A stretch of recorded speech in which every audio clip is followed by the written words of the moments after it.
Di tengah ketegangan situasi perang Israel dan Hamas, Tentara Pembebasan Rakyat atau PLA Cina mendadak menyiagakan 6 kapal perang di Timur Tengah, di mana sebelumnya Amerika Serikat juga menurunkan kapal perang di kawasan tersebut pada pekan lalu. 6 kapal perang Cina ini baru muncul pada minggu ini di tengah serangan udara Israel yang terus membombardir jalur Gaza. Pasalnya kapal-kapal Tiongkok telah ditempatkan di Timur Tengah sejak Mei lalu. Namun mereka baru-baru ini bergabung dengan kapal perang yang dikirim Amerika Serikat ke kawasan tersebut pada pekan lalu, sehingga berpotensi menimbulkan ketegangan. Satuan Tugas Pengawal Angkatan Laut ke-44 PLA berada di Oman, melakukan latihan bersama dengan Angkatan Laut negara tersebut selama operasi rutin yang melibatkan kapal-kapal itu di wilayah tersebut sejak bulan Mei. Kapal-kapal tersebut termasuk kapal perusak berpeluru kendali, kapal pasukan terintegrasi, dan juga fregat. Sementara itu, menurut juru bicara Dewan Keamanan Nasional Amerika Serikat John Kirby, Amerika Serikat telah mengirimkan kapal ke Mediterania Timur dekat Israel secara eksplisit untuk melindungi kepentingan Amerika Serikat di sana. Pernyataan itu muncul seusai Presiden Turki mengutuk langkah yang diumumkan tersebut, yakni dengan mengatakan kehadiran militer Amerika Serikat di wilayah tersebut akan memberikan lampu hijau kepada Israel untuk melakukan pembantaian di Gaza dengan perlindungan implisit dari Amerika Serikat.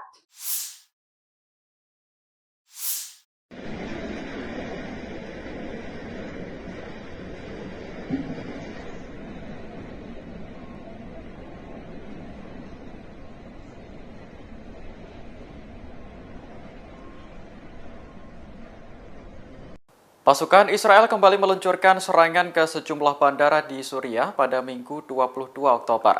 Akibat serangan ini, 2 pekerja dilaporkan meninggal dunia. Sumber militer Suriah mengatakan pasukan Israel menembakkan rudal dari dataran tinggi Golan untuk menargetkan Bandara Internasional Damaskus. Kemudian pesawat Israel yang terbang di atas Mediterania menembakkan rudal ke Bandara Internasional Aleppo. Serangan itu terjadi secara serentak sekitar pukul 5:35 waktu setempat. Selain menewaskan 2 pekerja, serangan juga mengakibatkan kerusakan material.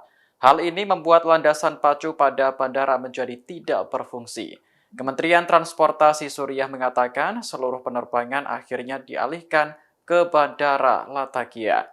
Sebelumnya, serangan serupa juga pernah terjadi pada 12 Oktober lalu hingga melukai 5 pekerja bandara. Israel memang jarang berkomentar mengenai serangan yang mereka lakukan terhadap Suriah. Namun negara itu berulang kali mengatakan bahwa mereka tidak akan membiarkan musuh bebuyutannya, yakni Iran, membantu Hamas. Diduga Bandara Aleppo yang diserang menjadi jalur untuk mengangkut senjata Iran ke Palestina.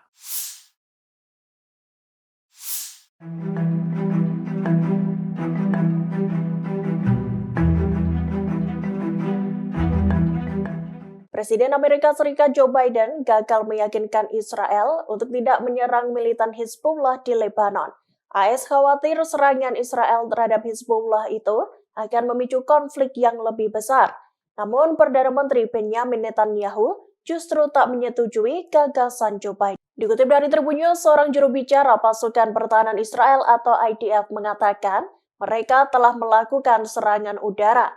Serangan tersebut dilakukan pada Sabtu 21 Oktober 2023. Israel menyasar para Hizbullah yang ada di Lebanon Selatan. Serangan itu menanggapi rudal anti-tank yang ditembakkan Hizbullah ke Israel pada Jumat 20 Oktober 2023 lalu.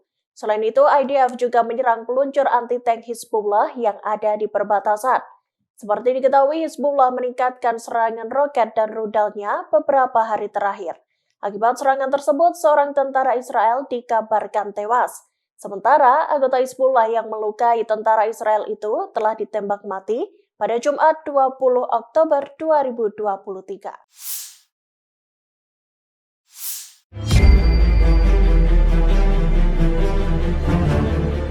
Di tengah kabar serangan darat yang akan dilakukan Israel ke Gaza, Hizbullah mengungkapkan sumpahnya.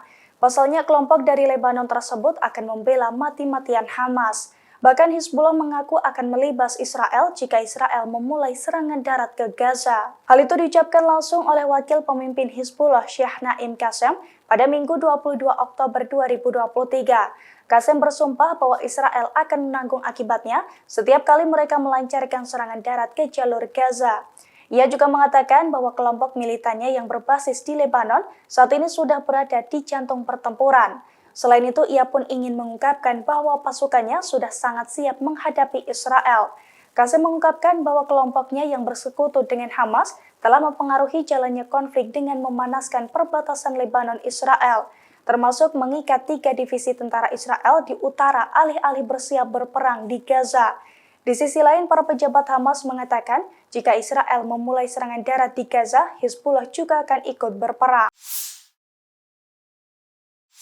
Sayap militer Hamas Brigadir Is-Adin Al-Qassam menegaskan bahwa pihaknya siap perang melawan Israel dalam waktu yang panjang. Namun situasi terkini di Israel justru menjadi yang terburuk selama 75 tahun terakhir. Dalam perang melawan Hamas nanti, dukungan Amerika Serikat ke Israel disebut tak akan membantu. Al-Qassam menyebut bahwa kini pasukannya telah memiliki kendali atas situasi di jalur Gaza. Oleh sebab itu, pihaknya mengetahui di mana mereka akan berperang dalam pertempuran yang panjang. Pernyataan itu ditegaskan oleh Al-Qassam saat situasi Israel mulai tak stabil. Mereka meyakini bahwa kondisi Israel saat ini menjadi yang terburuk selama 75 tahun terakhir. Dukungan dari Amerika Serikat pun tak akan membantu Israel di medan perang. Diketahui bahwa situasi di Timur Tengah meningkat sejak Hamas menyerang Israel pada 7 Oktober lalu. Hamas menegaskan bahwa serangan itu sebagai respons atas tindakan Israel terhadap Masjid Al-Aqsa di Bukit Bait Suci Yerusalem. Israel telah menyatakan penghubungan total terhadap jalur Gaza. Pasukan Zionis juga mulai melancarkan serangan terhadap wilayah tersebut dan sebagian wilayah di Lebanon serta Suriah. Kementerian Pertahanan Israel akan mengevakuasi penduduk kota dekat perbatasan Lebanon. Pernyataan ini muncul ketika IDF mengumumkan meningkatnya aktivitas di perbatasan utara pada Jumat 20 Oktober. Kementerian Pertahanan mengatakan penduduk di kota Kiryat Shmona akan dievakuasi ke Wisma. Rencana evakuasi itu disebutnya akan didanai oleh negara dan sudah disetujui oleh Menteri Pertahanan Yoav Gallant. Sebelumnya, IDF mengatakan pemimpin militer juga telah menyetujui rencana operasi darat untuk menyerang Gaza. Saat ini pasukan tempur sudah dikerahkan ke lapangan. Selain itu, Majen Yaron Finkelman, Kepala Pasukan Komando Selatan IDF, sedang melakukan tur ke unit-unit yang saat ini ditempatkan di Israel Selatan. IDF memperingatkan operasi Gaza akan berlangsung lama dan sangat intens. Mereka mengerahkan komandan dan tentara terbaiknya ke Gaza untuk memerangi militan Hamas. Sebelumnya pada Kamis lalu, Perdana Menteri Israel Benjamin Netanyahu mengunjungi pasukan di dekat perbatasan Gaza. Netanyahu meyakinkan bahwa Israel akan menang dalam konflik dengan Hamas. אנחנו הולכים לנצח בכל העוצמה. אתם מוכנים? כן! כל עם ישראל עומד מאחוריכם, ואנחנו ניתן את המכה הקשה לאויבים שלנו כדי שנשיג ניצחון לניצחון. מוכנים? כן!